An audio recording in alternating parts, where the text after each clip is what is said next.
and stuff. After being there, man, holy shit. I feel like people have no idea I didn't even know what the hell was going on until I went to Palestine and saw how crazy it was. But what man, is it like? Tell me, give me your thoughts and your so experience. everyone mistakenly thinks that Hamas like controls Palestine. That's not true at all. There's three different areas that were drawn up with the original partition. It's the West Bank, which is totally under military rule by Israel, and then there's the Gaza Strip, which is like the open air prison, which they bomb the shit out of like every couple of years, and Hamas controls that area. And then there's Jerusalem, which is an international city center that both Arabs and Jews live in. But the West Bank has been occupied militarily since 1967, and it's complete martial law. There's checkpoints. All political parties are illegal. You can't. Having a gun is like the least of it. You can't hold a flag. You can't belong to a political party. You literally can't do shit if you're a Palestinian. You just have to sit there and submit. And even if you share a photo of someone who was like killed by an Israeli soldier, you go to jail, and you go to jail for the amount of like months that, what? Yeah, based on the shares and likes of the photo, they'll penalize you more and put you in prison for longer and longer. I mean, I'll just tell you one story. If you put a photo on social media, like you put of someone who on Facebook, died, and they'll be like, you're sharing a martyr and inciting people to like commit suicide, like on behalf of Palestinians, you go to jail, and they put them in jail. There's 99.7% conviction rate. Kids are tortured. Kids are in prison. It is absolutely insane. We went to the first day that we were there. We went to a funeral of some guy, some farmer who was shot by Israeli forces, and we went to the funeral. It was horrible. You know, all the women are wailing and crying. And as we're leaving, the Israeli forces had set up a checkpoint right outside of this dude's house and started tear gassing and shooting rubber bullets like at people who were simply attending the funeral, just to punish people for attending the funeral. We went to another girl's house named Aya, who got shot in the vagina for peacefully protesting at some protest, and they shot 200 people that day. One guy next to her died, another guy was paralyzed. They have a policy called shoot to cripple, where they shoot guys in the dicks. Yeah. It is fucking nuts, man. The West Bank is no joke. I thought that I was going to die several times. We were at this checkpoint going through Calandia, and there was this old man walking, like clearly drunk or something, and kind of like walking a little bit toward the checkpoint. They started shooting at him. Bullets are ricocheting off the thing. And my partner Mike, who was an invading soldier of Iraq, was just like, we're going to die. Like, they're shooting this guy. There's bullets ricocheting. It was absolutely insane. And as we go through the checkpoint, the soldier's like, hey, stay safe out there. And I was like, yeah, when you guys are arbitrarily shooting people. And the person who was driving us had just told us that a couple months prior to that, some woman, Palestinian woman, because you can't go to Jerusalem. Like, if you're Palestinian, there's like barely any Palestinians who are even allowed to go pray at the most holy site, the Dome of the Rock in Jerusalem. You can't go to the beach. You're just completely constricted in a prison, and you can't travel. And he was just telling us that months before we went through this checkpoint, someone was going through the checkpoint because they got a permit to go into Jerusalem, which is like a lifetime golden ticket, like Willy Wonka.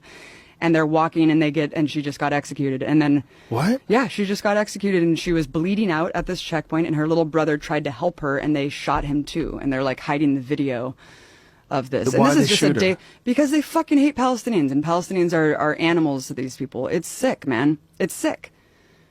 It's really, really sick, Joe. And I couldn't even get into Gaza. We were banned from going into this territory because I was told by the Israeli government that I was a propagandist and that I was like an enemy agent. And so I wasn't allowed to go into Gaza. So Gaza's hell, but the West Bank is under martial law, and everything's illegal, and you can't do a goddamn thing. And it's super cool. Like, we went to this place called Ramallah that was just like Oakland, where they're smoking weed.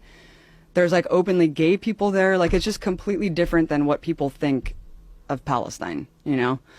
People think of it as just a bunch of people with turbans on blowing themselves And up. Hamas is like, yo, you elected Hamas. And like, well, Hamas doesn't want Israel to exist. It's like, well, actually, Hamas is controlling this one area for a reason, because it was built as this surplus when Israel was created.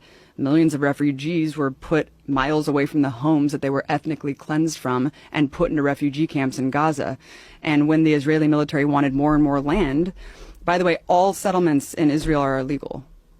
All of them are illegal in the West Bank, but they just keep creating more and more and more. And we would go to these villages of just Arab people living in these villages, and the settlers will come. You have to be a fanatical fucking asshole to move from California to an Arab village in Palestine and set up a goddamn tractor trailer and just live on top of their home. And they can have giant machine guns. They can firebomb you. They can shoot you. They can beat you up. They're protected by the state. You can go with a tractor trailer, set up a home, The state immediately runs a water line, a power line, and a military outpost to protect you. And the Arabs are just sitting there waiting to get killed or attacked.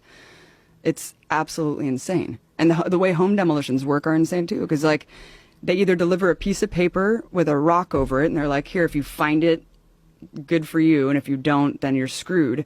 And that's if you're lucky. If you're not lucky, your home will be invaded by settlers, and you'll be forced out of your home. There's videos of this all over the internet of like groups of settlers going and literally taking over Arabs' homes, and then they just are forced out. It's crazy, man. It's completely way crazier than I ever could have imagined. How long were you over there for? A month. Whoa. Yeah. Yeah. And we were simply, and people want to quabble about like, oh, it's not apartheid. There are different fucking license plates for Arabs and Jews. Like, you cannot go to areas. Like, Israeli soldiers will arbitrarily set up checkpoints and just shut you out of your neighborhood and force you to walk 3 miles to your home. Like, they can do whatever they want because you are under martial law. And you have no mobility. Like, you have no freedom. So it's really bad. And we just did a whole series on the Empire Files talking about how Israel was created up until today. And we go over like the settlements, the demolitions, the jail, and why I think there's no hope from within Israeli society to change. Because it's becoming a more theocratic state and a more fascist state as it grows. Because you have to be to maintain this Jewish supremacist state. You have to be like more fascist and more controlling and more militaristic in the way that you rule society, just like the U.S. I mean, people who were considered outlier fringe assholes 30 years ago are now like the Christian evangelicals are now in power.